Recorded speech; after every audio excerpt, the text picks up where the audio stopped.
मौजूद है SD senior secondary school railway road पर। आपको बता दें कि अभी कुछ दिन पहले आप सबको मालूम है विधानसभा चुनाव हुए हैं। ऐसे में अलग अलग जगह पर काउंटिंग सेंटर बनाए गए थे, लेकिन स्कूलों का इस्तेमाल किया गया था। लेकिन यहाँ पर जो है काफ़ी तोड़फोड़ की जाती है। आप देख सकते हैं कि ये बच्चों के पढ़ने के लिए लाइब्रेरी थी इलेक्शन से पहले, लेकिन अब क्या हालात हैं आप यहाँ पर देखते हैं कि बड़ी बड़ी जालियाँ लगा दी गई हैं। और ये देखिए अब ये दीवार थी यहाँ पर, ये बंद थी, इसको पूरा तोड़कर जो इस्तेमाल किया गया है और उसके बाद जालियाँ लगा दी गई हैं। हालांकि यहाँ पर जो है काफ़ी ज़्यादा परेशानी जो है स्कूल मैनेजमेंट को आ रही है। ऐसे में बच्चों को कैसे पढ़ाएं? हालांकि एक यही कमरा नहीं है, यही लाइब्रेरी नहीं है। सबसे बड़ी बात जो हम आपको दिखाना चाहेंगे और जो कि सबसे गलत चीज़ भी है, साथ में छोटे छोटे बच्चे पढ़ रहे हैं, उस कमरे को जो पूरा बंद कर दिया जाता है। बच्चों को सांस लेने तक की जो सफोकेशन काफ़ी ज़्यादा दिक्कतों का सामना करना पड़ रहा है। क्योंकि अगर ये क्लासरूम देखिए, अब यहाँ से हम अंदर जाएंगे, एक ये क्लासरूम है, आप देख सकते हैं कि सामने का जो है दरवाज़ा बिल्कुल तोड़ दिया गया है।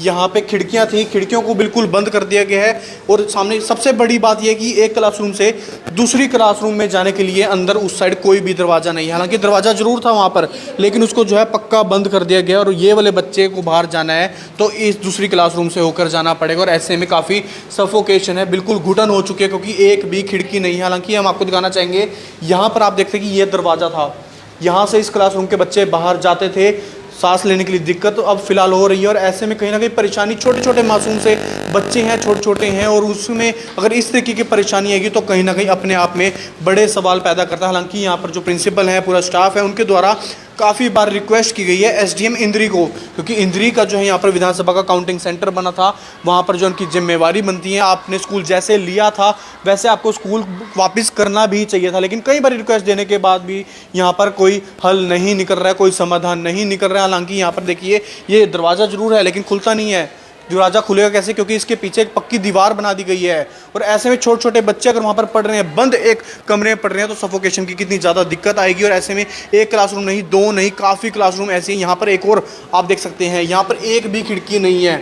बच्चे आते हैं पढ़ने के लिए, लेकिन अगर उनको परेशानी होगी, क्योंकि सांस लेने के लिए ज़रूरी है, कोई वेंटिलेशन होना चाहिए, कोई खिड़की होनी चाहिए, वो भी नहीं है। और देखिए लकड़ का सारा काम किया हुआ है। इतना ही नहीं, स्कूल के बाहर ग्राउंड है, वहाँ पर एक ग्राउंड में दीवार बनी हुई थी, दीवार भी तोड़ दी जाती है, क्योंकि बड़ा एक जनरेटर आया था, वहाँ पर जो दीवार तोड़ दी जाती है। हालांकि प्रिंसिपल मैम है, उनसे एक बारी बातचीत करना चाहेंगे। मैम, आपने कई बारी, हमने तो दिखाया आपकी कितनी परेशानी आ रही है, दरवाज़ा है लेकिन खुल नहीं पाता, कितनी परेशानी आ रही है, आपने किसको रिक्वेस्ट की थी?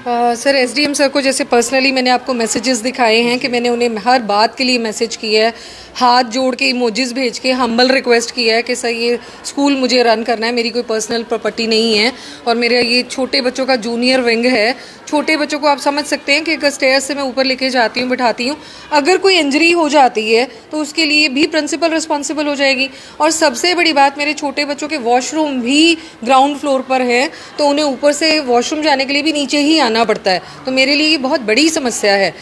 एसडीएम इंद्री को बहुत बार रिक्वेस्ट करने के बाद भी उन्होंने किसी चीज़ का, मैंने एक भी मैसेज का रिप्लाई नहीं दे रखा है, जैसा मैंने अभी आपको मैसेजेस दिखाए। फिर उसके बाद मैंने ट्विटर पे ट्वीट भी किया है उन्हें, और ट्विटर पे ट्वीट करने के बाद मैंने इसमें टैग किया है डीसी सर को, सीएम सर को, पीएम सर को, और इलेक्शन कमीशन को भी मैंने टैग किया कि जब स्कूल लिया जाता है इलेक्शन कमीशन के थ्रू, डीसी सर बहुत बार विजिट करते हैं और हमें ये बताया जाता है कि आपको ये देना ही पड़ेगा मैम, और आप हैव टू हैंडल, ये हम लेंगे चीज़ें। तो क्या इलेक्शन ख़त्म होने के बाद कोई भी अथॉरिटी एसडीएम से ये पावर नहीं रखती है पूछने की कि क्या आपने स्कूल ठीक करा दिया? क्योंकि एज अथॉरिटी तो उन्हें ही हमें दिया गया था एसडीएम सर को कि ये स्कूल आपको हैंड ओवर किया जा रहा है। He was the holy soul in charge of the school कि हाँ जी ये सब मैं मैनेज कराऊंगा। तो अब वो कहाँ हैं एसडीएम इंद्री, जो हमें ये कह रहे हैं डायरेक्टली कि आपको जो एक्शन लेना है ले लें, मैं कुछ नहीं कराऊंगा? तो ऐसा क्यों है? लोकसभा में भी स्कूल इस्तेमाल हुआ था, तब क्या हालात थे? सेम एज हुआ था सारा इस्तेमाल, और उसमें जो एसडीएम इंद्री उस वक्त थे, समय उनका नाम मुझे इस वक्त ध्यान नहीं है, लेकिन वो पर्सन इतने नाइस हैं कि उनके लिए मैं जो भी शब्द बोलूँ शायद कम पड़ेंगे। बिना किसी कॉल के, बिना किसी कहे, उन्होंने मेरा school within a week मुझे एज इट इज़ करके दे दिया था। और किसी भी काम के लिए उन्होंने मुझे पर्सनली कम्युनिकेट किया था।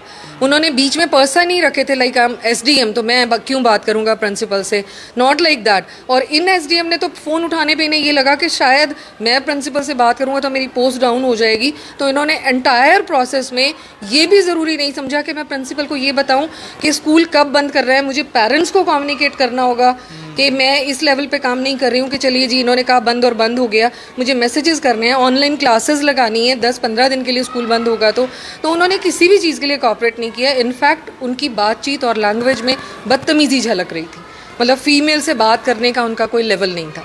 ये दरवाजे बनाए हुए हैं, खुलते ही नहीं है, बच्चे सांस कहाँ से लेंगे, एक वेंटिलेशन नहीं है यहाँ पर। ये चीज़ उन्हें सोचनी चाहिए। बीइंग अधिकारी, क्या वो इंसान नहीं है? उनके घर में बच्चे नहीं हैं तो उन्हें ये चीज़ें क्यों नहीं दिखाई दे रही हैं?